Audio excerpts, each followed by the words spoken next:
ओम नमो भगवते वासुदेवाय। Hello friends, कैसे हैं आप सब। फ्रेंड्स, सनातन धर्म में व्रत और पूजा अनुष्ठान का काफ़ी महत्व है।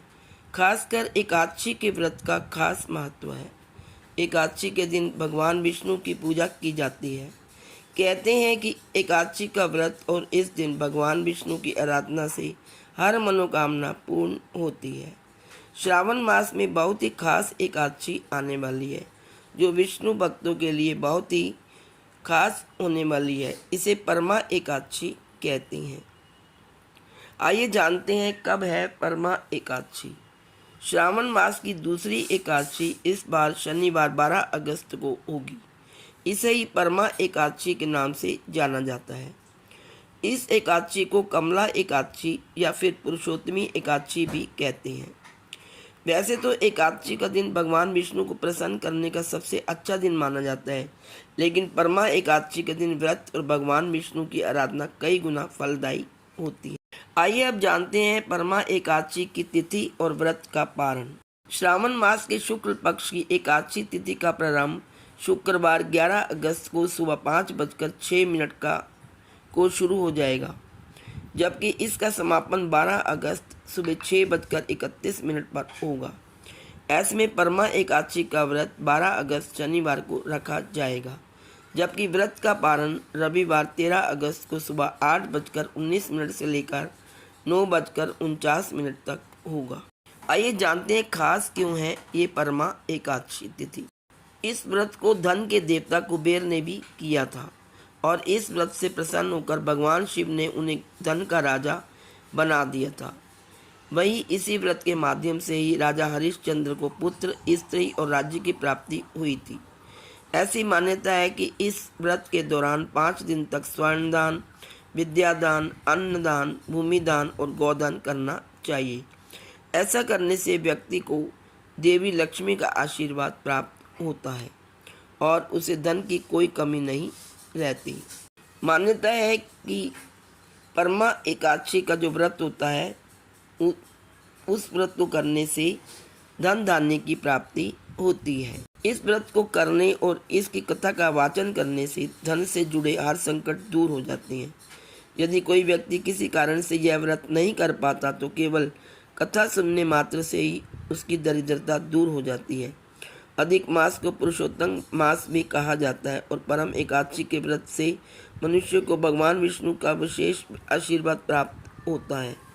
सभी वैष्णव यानी भगवान विष्णु या उनके अवतारों को अपना स्वामी मानने वाले को परम एकादशी व्रत जरूर करना चाहिए। इस दिन हमें सुबह जल्दी स्नान करने के बाद इस व्रत का संकल्प लेना चाहिए। इसके बाद भगवान विष्णु का पंचोपचार विधि से पूजन करें। निर्जला व्रत रखकर विष्णु पुराण का पाठ करें, सहस्त्र नाम का पाठ करें। वहीं इस दिन रात्रि में भजन कीर्तन भी करना चाहिए तथा योग्य ब्राह्मण को दान दक्षिणा भी अवश्य देनी चाहिए। द्वादशी के दिन भगवान विष्णु की पूजा करने के बाद व्रत का पालन करना चाहिए। तो दोस्तों, आइए सुनते हैं आप परमा एकादशी यानी कि कमला एकादशी की व्रत कथा। धर्मराज युधिष्ठिर बोले, हे जनार्दन, अधिक मास के शुक्ल पक्षी एकादशी का नाम क्या है तथा उसकी विधि क्या है, कृपा करके आप मुझे बताइए। श्री भगवान बोले, हे राजन, अधिक मास में शुक्ल पक्ष में जो एकादशी आती है वह पद्मनी या कमला एकादशी कहलाती है। वैसे तो प्रत्येक वर्ष 24 एकादशियाँ होती हैं। जब अधिक मास या मल मास आता है तब इनकी संख्या बढ़कर 26 हो जाती है। अधिक मास या मल मास को जोड़कर वर्ष में 26 एकादशियाँ होती हैं। अधिक मास में 2 एकादशियाँ होती हैं, जो पद्मनी एकादशी जो कि शुक्ल पक्ष में होती है और परमा एकादशी जो कि कृष्ण पक्ष के नाम से जानी जाती है। ऐसा श्री कृष्ण ने अर्जुन से कहा है। भगवान श्री कृष्ण ने अर्जुन को इस व्रत की कथा बताई। भगवान कृष्ण बोले, मल मास में अनेक पुण्यों को देने वाली एकादशी का नाम पद्मनी है। इसका व्रत करने पर मनुष्य कीर्ति प्राप्त करके वैकुंठ को जाता है, जो मनुष्य के लिए दुर्लभ है। यह एकादशी करने के लिए दशमी के दिन व्रत का आरंभ करके कांसे के पात्र में जौ, चावल आदि का भोजन करें तथा नमक ना खाएं, भूमि पर सोएं और ब्रह्मचर्य व्रत का पालन करें। एकादशी के दिन ब्रह्म मुहूर्त में शौच आदि से निवृत्त होकर दंत धावन करें और जल के 12 कुल्ले करके शुद्ध हो जाएं। सूर्य उदय होने के पूर्व उत्तम तीर्थ में स्नान करने जाएं। इसमें गोबर, मिट्टी, तिल व कुशा तथा आंवले के चूर्ण से विधि पूर्वक स्नान करें। श्वेत वस्त्र धारण करके भगवान विष्णु के मंदिर जाकर पूजा अर्चना करें।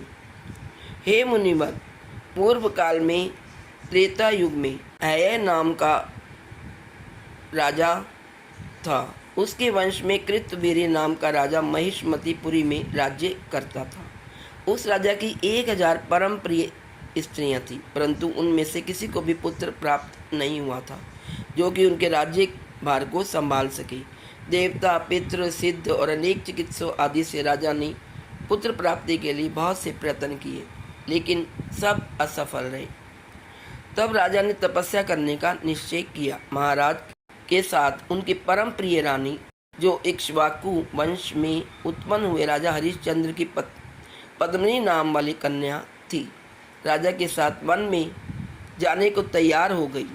दोनों अपने मंत्री को राज्यभार सौंपकर राजसी वेश त्याग कर गंधमादन पर्वत पर तपस्या करने चले गए। राजा ने उस पर्वत पर 10,000 वर्ष तक तप किया, परंतु फिर भी पुत्र की प्राप्ति नहीं हुई। तब पतिव्रता रानी कमल नयनी पद्मिनी से अनसुईया ने कहा, 12 मास से अधिक महत्वपूर्ण मल मास होता है, जो 32 मास पश्चात आता है। उसमें द्वादशी युक्त पद्मिनी शुक्ल पक्ष की एकादशी का जागरण समेत व्रत करने से तुम्हारी सारी मनोकामना पूर्ण होगी। इस व्रत के करने से भगवान तुम पर प्रसन्न होकर तुम्हें शीघ्र ही पुत्र देंगे। रानी पद्मिनी ने पुत्र प्राप्ति की इच्छा से एकादशी का व्रत किया। वह एकादशी को निराहार रहकर रात्रि जागरण करती। इस व्रत से प्रसन्न होकर भगवान विष्णु ने उन्हें पुत्र प्राप्ति का वरदान दिया। इसी के प्रभाव से पद्मिनी के घर कार्तवीर्य उत्पन्न हुए, जो बलवान थे और उनके समान तीनों लोकों में कोई बलवान नहीं था। तीनों लोकों में भगवान के सिवा उनको जीतने का सामर्थ्य किसी में नहीं था। सो हे नारद, जिन मनुष्यों ने मल मास शुक्ल पक्ष एकादशी का व्रत किया है, जो संपूर्ण कथा को पढ़ते या सुनते हैं, वे भी यश के भागी होकर विष्णु लोक को प्राप्त होते हैं। Please like, share and subscribe.